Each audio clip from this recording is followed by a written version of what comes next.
Buenas tardes, mis hermanos. La gracia y la paz del Señor esté con cada uno de ustedes en esta tarde. Vamos a abrir nuestras Biblias en el libro de Ruth, el capítulo 1, versículo 19 al 22, el texto que el pastor Alfredo daba lectura al inicio de este culto central. Y vamos a estar poniendo nuestras mentes, nuestra atención en esta porción de la palabra del Señor. Ruth es una de esas historias que uno nunca se cansa de escuchar.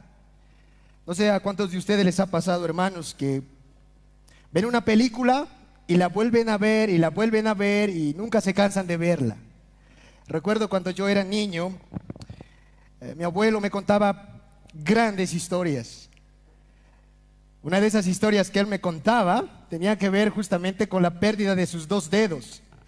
El hermano primo había tenido un accidente y había perdido dos dedos de la mano. Y cuando yo era niño, viendo las manos del abuelo, ¿no?, le decía: papá primo, ¿y cómo tú perdiste estos dos dedos de la mano? Y entonces él me decía: te voy a contar esta gran historia. Yo estaba de hambre, muy de hambre, y tanta era mi hambre que me lo empezaba a comer los dos dedos y están aquí en mi estómago, me decía. Yo me quedaba, no, ¿cómo? Ay, ¿se podrá comer así nomás los dedos? Decía, ¿no? Y hermanos, esa historia me gustaba escucharla. Cuantas veces mi abuelo me lo contaba, a mí me gustaba, hermanos, escucharla. No solamente porque era una historia buena de contar, una historia, ¿no?, que me llamaba mucho la atención, sino también porque yo me identificaba con mi abuelo. Su historia era mi historia. Mi abuelo era parte de mi vida. Eso es justamente lo que ocurre con el libro de Ruth. El libro de Ruth no solo es atrayente porque es una gran historia, sino porque se trata acerca de nosotros. Ruth es parte de nuestras vidas. Si Ruth no hubiera venido a la historia, nosotros no hubiéramos estado aquí en este momento, hermanos. Ruth llegó a ser no solamente la bisabuela del rey más grande del Antiguo Testamento, el rey David, sino que llegó a ser la tatarabuelo del ser más admirable, más precioso que ha pisado este mundo, nuestro bendito y glorioso Señor Jesucristo. ¿Tú sabías eso? Jesús vino a través de esta mujer moabita llamada Ruth. Y hermanos, nosotros durante estos domingos hemos estado examinando, siendo expuestos a este primer capítulo. Y hemos visto cómo comienza esta historia. Comienza de una manera trágica. Una familia común y corriente de Belén de Judá decide salir de la tierra prometida porque había hambruna en Belén de Judá, y decide ir a morar en los campos de Moab. El nombre de aquel varón que decide hacer eso es Elimelech. Su esposa es Noemí y sus dos hijos, Malón y Kelión. Pero estando ya en Moab, la historia nos dice que de repente, hermanos, en un momento determinado de la historia, Elimelech muere. Y Noemí queda desamparada de su esposo. Al cabo de los 10 años habitando en Moab, Noemí sufre otra tragedia inimaginable: la muerte de sus dos hijos, Malón y Kelión. Y la Biblia dice que ella, al final de todo ese relato, había quedado desamparada, había quedado destrozada después de la muerte de su esposo y de sus dos hijos. En esos 10 años que ellos habitaron en Moab, Malón y Kelión se casaron con mujeres moabitas. El nombre de la una era Orfa y el nombre de la otra era Ruth. Y ahí en medio de los campos de Moab, dice la Biblia en el capítulo 1 de Ruth, que Noemí escucha que en Belén de Judá Dios había visitado a su pueblo para darles pan. Y cuando ella escucha esto, ella se levanta y emprende un viaje de retorno a la tierra prometida, a la tierra que fluye leche y miel, Belén de Judá. Y sus nueras, Orfa y Ruth, deciden acompañarla hasta Belén. Pero Noemí hace todo lo imposible para que estas dos mujeres, estas dos nueras, se queden ahí en Moab. Y nosotros ya vimos, hermanos, eso el domingo pasado. Orfa, después de mucha insistencia, decide volverse a Moab, pero Ruth, dice la Biblia, se quedó con ella, se quedó con Noemí. Dios había hecho una obra en el corazón de Ruth. No se sabe en qué momento de la historia, hermanos. Ruth había conocido al Dios de Israel y ahora Ruth estaba yendo a Belén de Judá a poder refugiarse bajo las alas de ese Dios de Israel. Y es por eso que por ningún motivo Ruth iba a volverse a Moab, iba a volverse al paganismo de esa tierra, a la idolatría. Ruth estaba determinada en ir con Noemí hasta Belén, porque en Belén estaba su Dios. ¿Recuerdan, hermanos? Ruth le dijo a Noemí: tu Dios será mi Dios y tu pueblo será mi pueblo. Así me muera yo, voy a ir contigo a Belén, porque allí está mi Salvador. Mientras Ruth está con un corazón avivado, apasionado por el Dios de Israel, Noemí, hermanos, está completamente desanimada, desalentada. Y eso es justamente lo que quiero mostrarles en la porción que nos toca en esta tarde meditar. El corazón de Ruth se había llenado de amargura. Habían sido tantos los golpes que había recibido esta mujer que su corazón, hermanos, estaba roto, estaba destrozado. Y eso es justamente lo que el historiador nos presenta en esos versículos del 19 al 22. Es por eso que he titulado a este sermón La amargura de Noemí. La amargura de Noemí. Hay dos aspectos que vamos a analizar en el pasaje. En el versículo 19 vamos a nosotros ver el alboroto de la gente. El alboroto de la gente.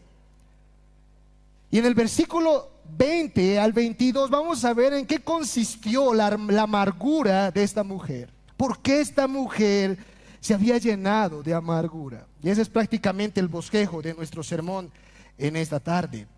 El alboroto de la gente en Belén y la amargura de Noemí. Acompáñenme, hermanos, con sus Biblias al versículo 19 y vayamos a considerar en primer lugar cómo es eso que la gente se alborotó al verle a Noemí. Leamos el verso 19, dice la palabra del Señor. Anduvieron pues ellas dos hasta que llegaron a Belén, y aconteció que habiendo entrado en Belén, toda la ciudad se conmovió por causa de ellas y decían: ¿no es esta Noemí? Belén era uno de esos pueblitos como Morochata, Piusilla, ¿no, hermanos? Un pueblo pequeño en donde toda la gente se conocía, ¿no? Toda la gente se conocía y todos conocían lo que estaba pasando con esa gente. O sea, en otras palabras, todos se conocían y todos conocían los acontecimientos que pasaban en ese pueblo. Era un pueblo pequeño. Habían pasado 10 años desde que Noemí había salido de este pueblito, Belén de Judá, y se había dirigido a Moab. Y era obvio, hermanos, que en 10 años la gente de ese pueblo no iba a olvidar a esta familia, Elimelech. No iba a olvidar a Noemí. Es por eso que nuestro texto dice en el verso 19 que cuando ellas llegaron a Belén, cuando ellas están pasando por las calles de Belén, la gente empieza a conmoverse. Hay una conmoción, vean el verso 19. Y aconteció, dice, que habiendo entrado en Belén, toda la ciudad se conmovió. Literalmente, la ciudad se alborotó.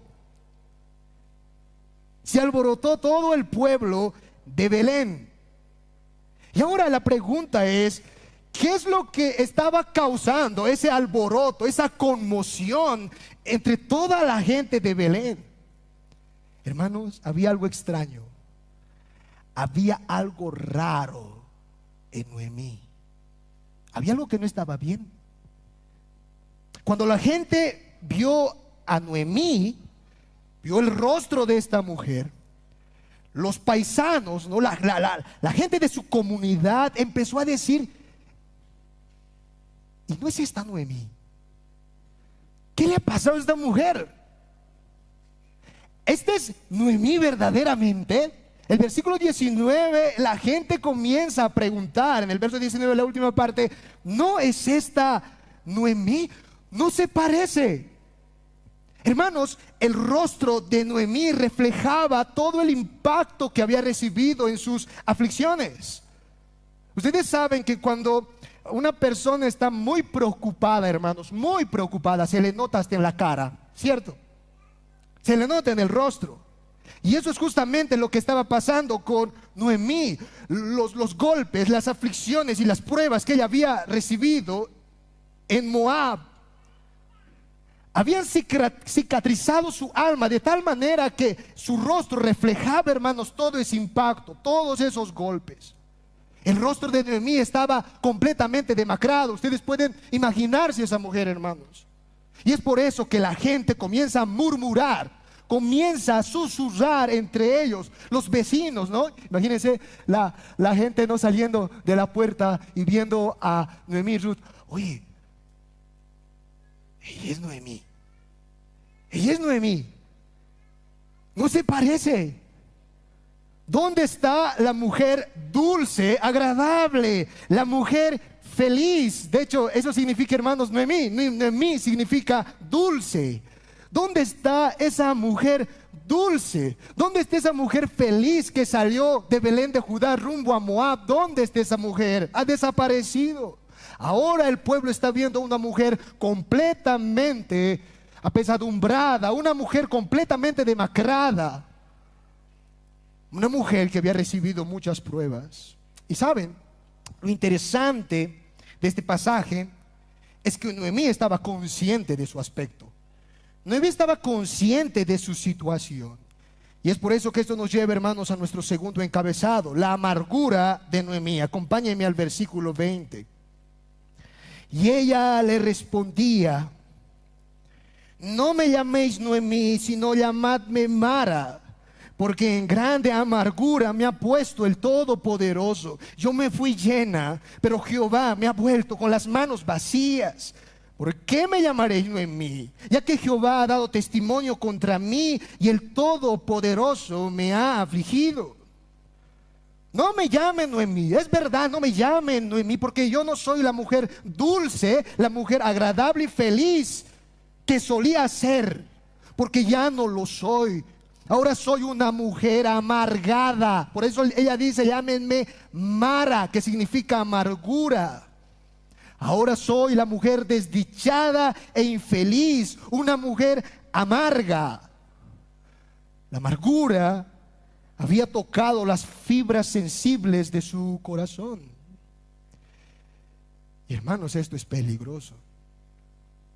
La amargura, hermanos, es un pecado bien peligroso. De hecho, el apóstol Pablo, cuando habla en Efesios de la amargura, Pablo dice: quítense de vosotros toda amargura, hermanos. Quítense de vosotros toda amargura, ira, enojo, gritería. Quítense. No permitan que eso invada sus corazones. La amargura, hermanos, es uno de esos pecados durmientes que crece bajo la superficie, en lo más profundo del suelo de nuestro corazón. La amargura comienza, hermanos, con no aceptar en ocasiones las cosas que nos pasan. Yo no acepto lo que me ha pasado. Y luego continúa, hermanos, la amargura desarrollándose por la falta de perdón. No acepto lo que me ha pasado y no voy a perdonar lo que me han hecho. Y en ocasiones ese corazón amargo desemboca en venganza. Como no acepto lo que me ha pasado, como no perdono lo que me han hecho, entonces voy a vengarme, voy a hacerle lo mismo que me han hecho. Decía en el Chavo del 8: la venganza nunca es buena, mata el alma y la envenena. Pero yo creo que, hermanos, eso se aplica mejor a la amargura. La amargura nunca es buena porque mata el alma de una persona y la envenena.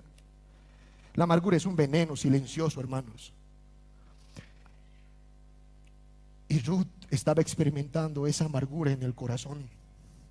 Es por eso que en el verso 20 ustedes leen, ella dice: soy Mara. Soy Mara. Ahora soy una mujer amargada. Y la razón de mi amargura es porque el Todopoderoso me ha afligido. Porque en grande amargura me ha puesto el Todopoderoso. En otras palabras, hermanos, lo que está diciendo Noemí aquí es, saben, las cosas que me han ocurrido en mi vida, las cosas que me han pasado, no han sido por simples casualidades.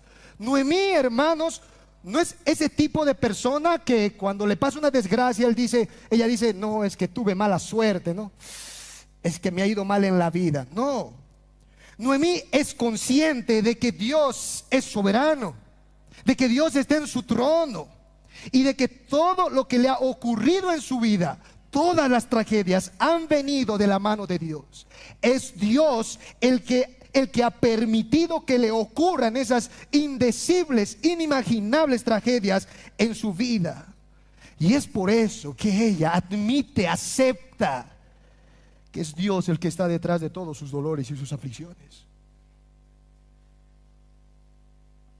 Hermanos, las cosas en esta vida no suceden por accidente. Los accidentes no pasan por accidentes, hermanos. No. Tanto las cosas buenas como las cosas malas que ocurren en esta tierra están bajo el control soberano de nuestro Dios. Dios está en su trono. Y en un sentido, hermanos, la amargura de Noemí se debía al hecho de que Dios había permitido todas esas cosas malas que habían acontecido en su vida. Las palabras de Noemí son similares a las palabras de Job. Si me acompañas a Job capítulo 1 versículo 20 al 22, Job dijo algo similar a lo que está expresando aquí Noemí. Job dijo, entonces Job, dice la escritura en el verso 20 al 22 del capítulo 1 de Job, entonces Job se levantó y rasgó su manto y rasuró su cabeza y se postró en tierra y adoró y dijo, desnudo salí del vientre de mi madre y desnudo volveré allá. Jehová dio y Jehová quitó, o sea, el nombre de Jehová bendito. Es lo mismo que está diciendo Ruth. Jehová me ha dado, pero ahora Jehová me ha quitado. Jehová es el objeto de mis aflicciones. El Todopoderoso me ha afligido. Jehová está contra mí. Algo similar a las palabras de Noemí dijo Ana. ¿Recuerdan? 1 Samuel capítulo 2 versículos 6 al 8. Acompáñenme ya con sus Biblias. 1 Samuel capítulo 2 versos 6 al 8. Dice la palabra del Señor: Jehová mata y Él da vida. Él hace descender al Seol y hace subir. Jehová empobrece y Él enriquece, abate y enaltece. Él levanta del polvo al pobre y del muladar exalta al menesteroso, para hacerle sentarse con príncipes y heredar un sitio de honor. Porque de Jehová son las columnas de la tierra y Él afirmó sobre ellas el mundo. ¿Ustedes entienden lo que está diciendo Noemí? Y lo que está diciendo Ana y lo que está diciendo Job, lo que está diciendo Noemí, hermanos, es justamente eso. Jehová me ha quitado a mi esposo. Ana decía, Jehová es el que mata y Él mismo es el que da vida. Es el que empobrece, pero también el que enriquece. Hermanos, en ocasiones cuando nosotros hablamos de estos temas, ¿no?, de las aflicciones, del asesinato, de la vida, tocamos estos temas, uno a veces quiere defender a Dios, y en el afán de defender a Dios, en ocasiones muchos creyentes afirman y dicen, es verdad, las cosas buenas vienen de Dios, pero las cosas malas vienen de Satanás, ¿no?, del diablo.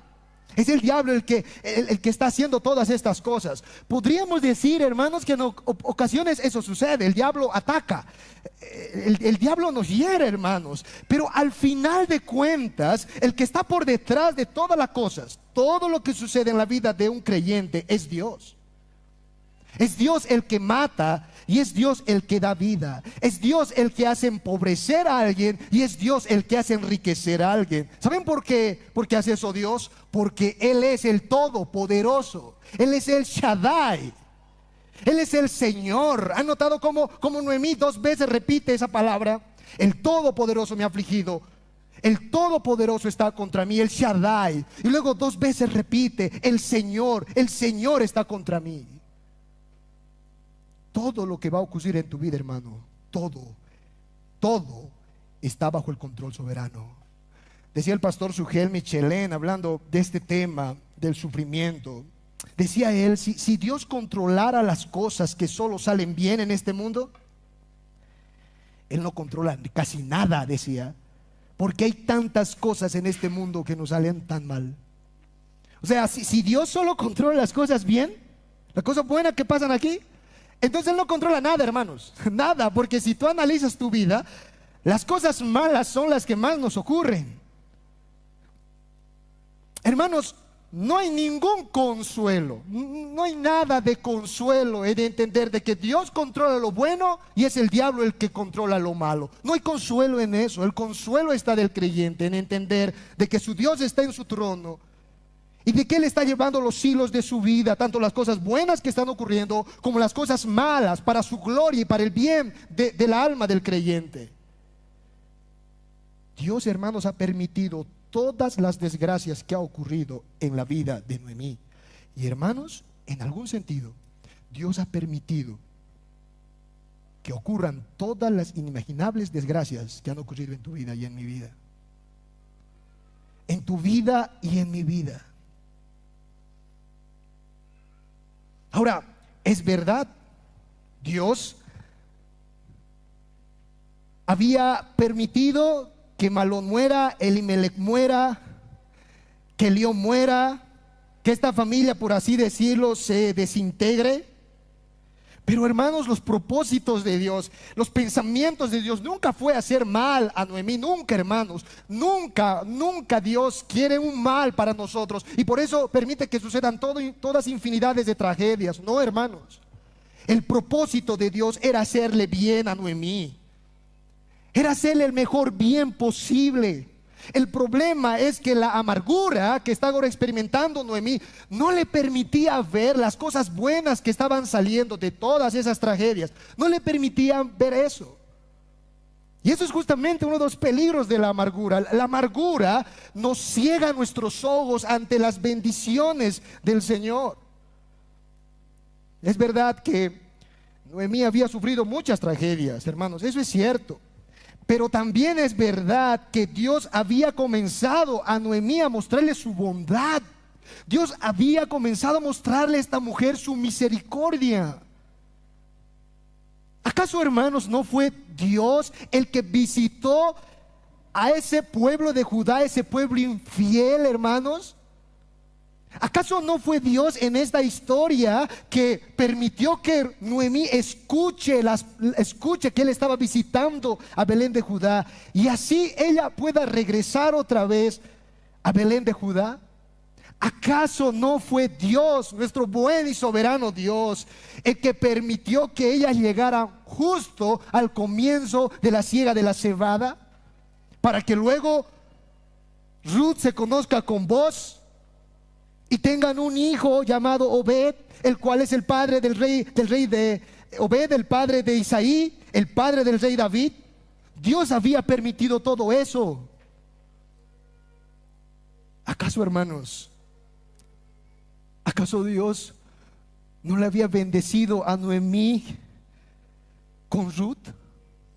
Miren las palabras de Noemí. Acompáñenme por favor otra vez al texto en Ruth capítulo 1.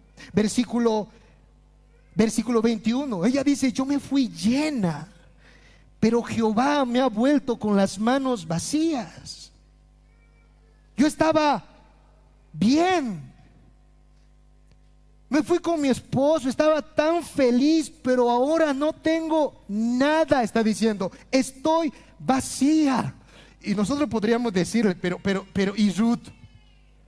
Ruth está allí. ¿No te das cuenta de Ruth? Hermanos, ¿saben? De todas las bendiciones que Dios le dio a Noemí, la más grande era Ruth. Ruth era una mujer extraordinaria, hermanos, excepcional. Ruth no era una mujer cualquiera. Cuando Cuando terminamos el libro de Ruth, el capítulo 4, acompáñenme ya al verso 15, esas mismas mujeres que comenzaron a murmurar, ¿recuerdan? En contra de Noemí. Esas mismas mujeres en el capítulo 4, versículo 15, terminan alabando a Dios. No solo porque Dios le había dado un nieto a Noemí, sino porque Noemí tenía una nuera que valía más que 7 hijos. Eso dice el versículo 15. Lean conmigo. Dice las mujeres: el cual será restaurador de tu alma y sustentará tu vejez, pues tu nuera Ruth, que te ama, lo ha dado a luz, y ella es de más valor para ti que 7 hijos. Ruth es de más valor que 7 hijos para ti. Eso le dicen a Noemí. No te das cuenta, no te das cuenta el tipo de nuera que tienes. Esa nuera que te ama, que ha hecho un pacto con Dios y un pacto contigo. Esa nuera que ha decidido quedarse contigo hasta la muerte. La más grande bendición que tenía Noemí, hermanos, era Ruth. Es por eso que ella estaba vacía. ¿Cómo va a decir Noemí? ¿Se dan cuenta? ¿Cómo va a decir? Yo me fui llena, pero ahora estoy vacía, cuando el Señor le había dado el mejor bien para su alma. Ruth era un regalo de Dios. Y saben, hermanos, eso es lo mismo que nos puede pasar a nosotros en medio de nuestros problemas, en medio de las cosas que no salen bien. A veces nos preocupamos tanto de lo que Dios no nos da, ¿no? Y decimos a veces, ¿verdad? Si tan solo yo tuviera una esposa, ay, las cosas serían tan distintas. Si tan solo yo tuviera un auto, ¿dónde no iría? Si tan solo no acabaría mi estudio, si tan solo no tuviera salud, si tan solo vendería mi casa. Pero Señor, ¿por qué hasta ahora permites esto? ¿No das cuenta? Señor, ¿por qué me siento vacío? ¿Por qué me siento hueco, aún sabiendo todas las cosas? ¿Por qué? ¿Por qué? ¿Por qué? Es que tu amargura no te está permitiendo contemplar las bondades que el Señor te ha dado. Es verdad, puedes estar enferma, pero tienes vida. Es verdad, ha pasado una tragedia, pero tienes tu familia, tu esposo, tus hijos, tantos bienes que el Señor te ha dado. Y sobre todo, hermanos, nadie puede decir en este salón, nadie puede decir en este lugar que está solo, vacío, sin nada, porque tenemos el mejor bien que Dios nos ha hecho y nos ha dado: a su Hijo Jesucristo, nuestro bendito y precioso Salvador. ¿Te das cuenta? Así mi padre y mi madre me dejaren, con todo, Señor, tú jamás me abandonarás. Si bien no tengo nada, pero te tengo a ti, Señor, te tengo a ti. Si bien lo voy a perder todo, pero si te tengo a ti, lo tengo todo. ¿Acaso, hermanos, no hablamos así? Con Cristo lo tengo todo, sin Cristo no lo tengo nada. Entonces mi pregunta es, si así tú hablas, si así es tu teología, tu forma de pensar, ¿por qué entonces dices, pero si tan solo tuviera esto, si tan solo tuviera esto? ¿Por qué hablas de esa manera si con Cristo lo tienes todo? Noemí tenía a Ruth. Tenemos que orar, hermanos. Tenemos que orar al Señor y decirle: Padre, abre mis ojos para que pueda ver lo que tú estás haciendo en mí. Como decía el salmista: alma mía, bendice a Jehová y no olvides ninguno de sus beneficios. No olvides. Recuerda, alma mía, recuerda todo lo que el Señor ha hecho por ti en medio de la aflicción, en medio de la tragedia, en medio de las cosas malas que están pasando. Oh, alma mía, bendice a Jehová, bendícelo y no olvides. Recuerda, retén todos los favores que el Señor te ha dado. Si eso no está, hermanos, en nuestro corazón, entonces lo que estará será amargura. Y así es como Noemí llegó a Belén de Judá, lamentablemente. Noemí llegó así, hermanos, amargada, pensando que está vacía, cuando en realidad había estado tan llena, tan llena. Si tan solo Noemí hubiera leído la historia de Ruth, todo hubiera sido distinto, ¿verdad? Si tan solo Noemí hubiera visto a Ruth en el futuro, teniendo un hijo llamado Obed y un nieto llamado Isaí, quien luego va a ser el padre del rey David. Si Noemí se hubiera enterado que iba a ser la antecesora nada más y nada menos que de nuestro Salvador, del Rey del mundo, del Rey eterno, del Hijo de Dios, las cosas hubieran cambiado, hermanos, pero Noemí no sabía. El futuro es incierto, no lo sabemos. ¿Qué nos queda, hermanos, para no llenarnos de amargura? ¿Qué nos queda? Confiar en Dios. Amén. Confía en Dios. Él sabe lo que hace. Así no entiendas lo que Él está haciendo en el momento. Confía en Él. Él sacará el mejor bien de todas tus tragedias, de todos tus problemas, de todas las cosas desfavorables que te han ocurrido. Termino con esto. Para Noemí, ese era el fin de su historia. No tengo esposo, no tengo hijos, estoy vacía, Dios está contra mí, por lo tanto, aquí se acabó mi vida. Para Noemí, la historia de su vida acaba en el capítulo 1. Pero para Dios, su historia recién está comenzando. Por eso el versículo 22 termina el historiador mostrándonos el comienzo de la siega de la cebada. Dice: así volvió Noemí, y Ruth la moabita, su nuera, con ella. Volvió de los campos de Moab y llegaron a Belén al comienzo de la siega de la cebada. ¿Se dan cuenta, hermanos? Noemí dice: aquí ha acabado todo, terminó. Y Dios dice: no, Noemí, no, es que está comenzando tu historia, el comienzo de la siega de la cebada. Ahora sí, Noemí, de verdad comienza tu historia. Ahora sí, de verdad, Noemí, comienza tu vida. Hermanos, una de las cosas que a veces nos sucede cuando nos pasa una tragedia, hermanos, nos pasa un problema, algo que no nos gusta, es que pensamos que hasta ahí hemos terminado. ¿No les ha pasado eso, hermanos? O sea, Señor, todo hecho, hasta aquí he llegado ya. ¿Entiendes? Eso nos hace la tragedia, ¿sí o no? El problema, ya. Yo le comentaba el domingo antepasado y todo lo demás, cuando por ejemplo él tenía problemas con este ojo, recuerdan, durante todo este tiempo estaba un poco mal de este ojo. Yo decía: Señor, aquí acabó mi vida, ya va a quedar ciego como el apóstol Pablo camino a Damasco por tu gloria, y no voy a volver a recuperar la visión de este ojo. Aquí se acabó. Pero no había sido así, hermanos. Es que cuando nos sucede una aflicción, comienza una nueva vida en nosotros, unas nuevas cosas. Siempre es así. La tragedia hace que comience otra vez en nosotros nuestra relación con Dios, que antes estaba perdida. La tragedia en ocasiones hace que comience en nosotros nuestra devoción a Dios y nuestra responsabilidad con nuestra familia y los hijos. ¿Acaso no hacemos eso, hermanos? Cuando las cosas no están bien, nosotros vamos a Dios con más intensidad, con más pasión.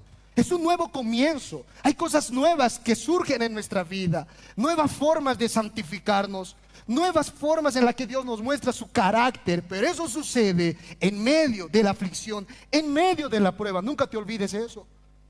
No está terminado, no ha terminado ahí tu vida, no ha terminado. Es que va a comenzar algo nuevo. Dios le estaba enseñando a Ruth y a Noemí esa verdad. Y ya llegaron al comienzo de la siega de la cebada. Quiero terminar, hermanos, este pasaje enfatizando simplemente dos cosas. ¿Qué aprendemos nosotros de esta historia hasta el momento? Número uno, aprendemos, hermanos, de esta historia que la amargura es un veneno que se esconde en lo más profundo de nuestro corazón, se enraiza allá adentro, y es un veneno peligroso. ¿Saben por qué? Porque no nos permite ver a Dios como Él es. No nos permite ver a Dios como Él es. La amargura nos nubla los ojos y no nos permite ver todos los favores, tantas cosas que nuestro Dios ha hecho por nosotros. Aún su Hijo Jesucristo, aún nuestro precioso Salvador, no nos permite apreciar, hermanos, el valor que tiene Cristo en nosotros. nos ciega la vista. Por eso, hermanos, es responsabilidad de cada creyente de quitar de nosotros, por el poder del Espíritu Santo, toda amargura. ¿Cuántos de los que estamos aquí, hermanos, aún tenemos resentimientos? ¿Cuántos de los que estamos aquí no estamos aceptando las cosas que están pasando en nuestra vida en este momento? No acepto, Dios, tiene que ser como yo estoy diciendo. ¿Cuántos de los que estamos aquí no hemos perdonado, hermano? No hemos aprendido a perdonar al otro. No olvidamos lo que nos han hecho. ¿Cuántos de los que estamos aquí aún queremos vengarnos? Me has hecho esto, yo te voy a devolver igual. Quita, hermano, quita de tu corazón amargura, quítalo. Y permite al Espíritu Santo que abra tu corazón y tu mente para que puedas ver todos los beneficios que Dios ha depositado en ti, todas las múltiples gracias que Él te ha dado. Tú tienes a Cristo, hermano, tienes a Cristo. Y lo tienes todo, hermano. Así estés en la miseria y en la pobreza. Si tienes a Cristo, tienes la vida eterna. Lo tienes todo, nunca te olvides eso. Lo segundo que este pasaje nos muestra